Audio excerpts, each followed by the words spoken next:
Hi boys and girls, this is Miss Salomon. Today I'm going to read to you this book called The Light of Christmas. This is by Richard Paul Evans and it's illustrated by Daniel Craig. Now this is not a traditional Christmas story. Many students do not celebrate Christmas, but there is a message in this book that can be learned by all. So I hope you enjoy this book as much as I do. As you are listening to the story, think about the message that the author is trying to teach you. The Light of Christmas. Take a look at the front cover.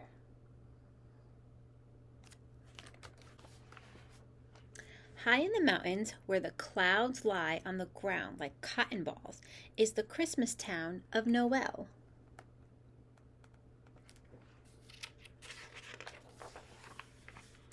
Noel is surrounded by tall white city walls that sparkle in the sun and city gates of pure silver, striped red like candy sticks.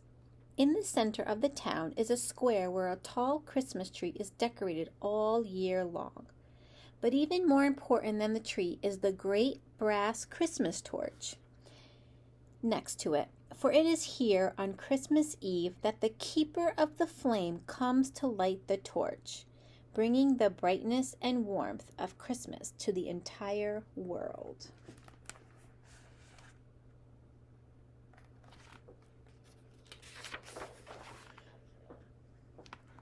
In the hills outside of town of Noel lived a small boy named Alexander. Every Christmas Eve, Alexander and his mother walked many miles to the town square to see the lighting of the flame. But the last few years, it has been too difficult for his mother to make the long walk, and Alexander had to go alone. Only a week before Christmas, Alexander ran into their small cottage. "Have you heard, Mother? This year, the keeper of the flame will choose someone new to light the torch." "Who will he choose?" "Whoever gives the truest gift of Christmas." Then Alexander frowned. "I wish that I had something special to give," he said. "I would like to light the Christmas torch." His mother put her arms around her son. "You are a good boy. I could not be more proud of you if you were the keeper of the flame himself."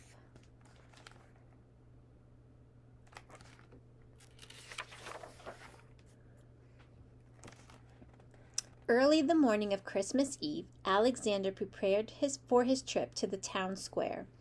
His mother put a loaf of bread, a chunk of cheese, and a jar of hot cider in his pack.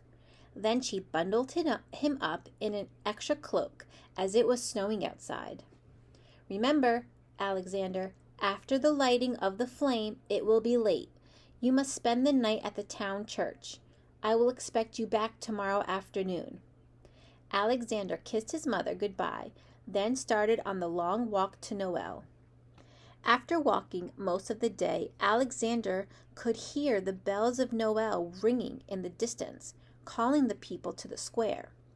Soon they would shut the city's great gate, and no one would be allowed inside during the lighting of the flame.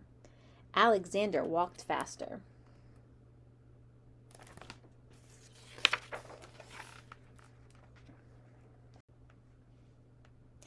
As he neared the city gate, he noticed a small bundle of cloth in the snow. "Someone has dropped their cloak," Alexander said. Then he saw that it was not just a cloak, but an old man. Alexander knelt next to the man. He took off his gloves and rubbed the man's face with his warm hands.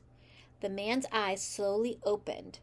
Alexander took the hot cider from his pack. "Here," Alexander said. "Drink this. It will warm you." The man looked at Alexander. "Who are you? An angel?" "I'm Alexander."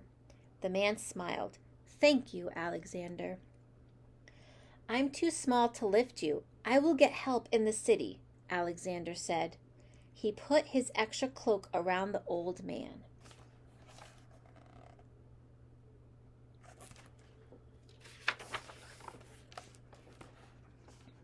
Alexander ran through the city gates to find someone to help him, but no one would leave the square. "The gates will soon close," they all said. "We would miss the lighting."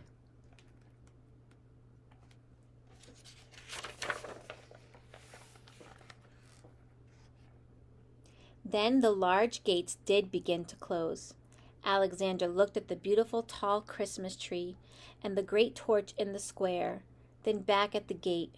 With all his heart he wanted to see them light the torch, but he could not leave the old man alone in the snow.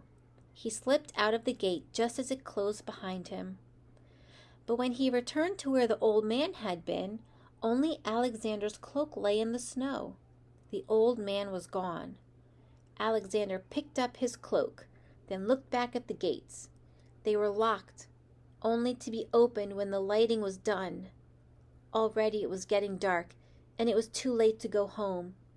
He sat down next to the gate to wait, wiping back his tears.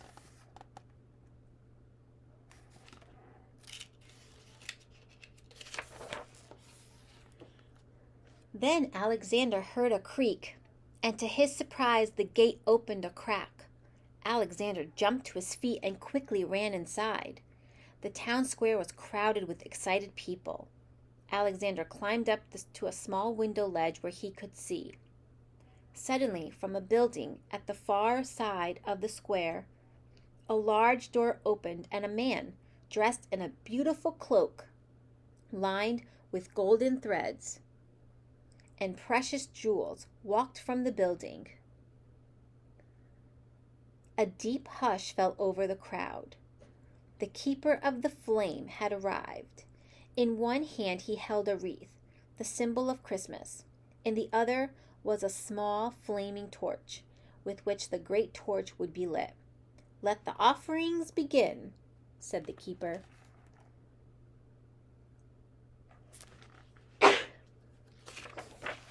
Excuse me. The people of Noel lined up to give their gifts. As they laid their gifts beneath the tree, they loudly announced what they had brought.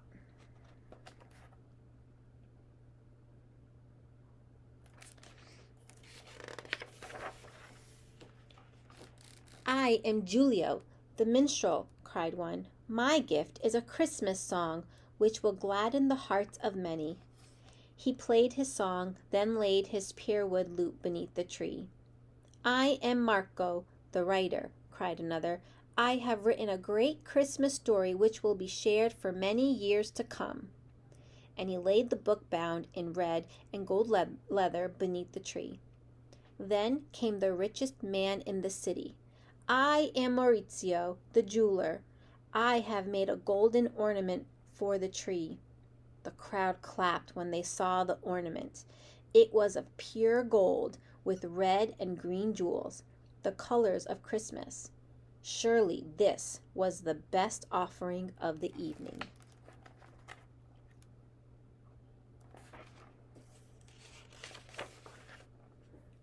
After all the people had laid down their gifts, the keeper looked out into the crowd. "Are there any more offerings?" No one spoke.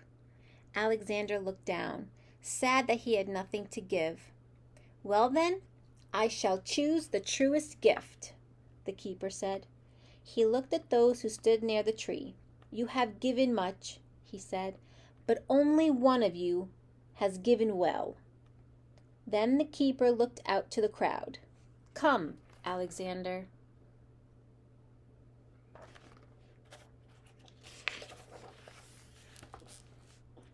Alexander looked around to see whom the keeper spoke to. He had given no gift. Surely there was another named Alexander, but the keeper looked right at him and smiled. "Come, my boy." As Alexander neared the square, he recognized the keeper. He was the old man in the snow. The keeper put his hands on Alexander's shoulders and looked at the others.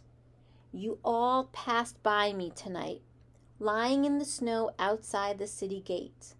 Only this boy stopped to help me. In your hurry to keep Christmas, you have forgotten Christmas."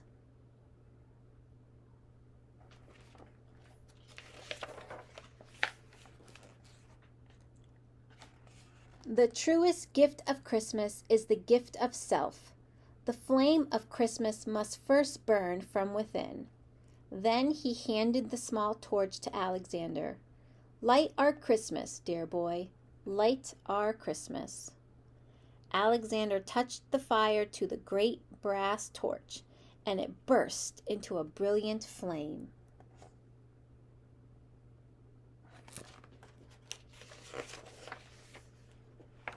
And it was said, ever after that never before had the flame burned so bright or so true.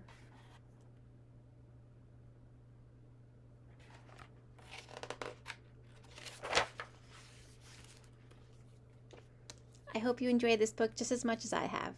We'll talk to you soon.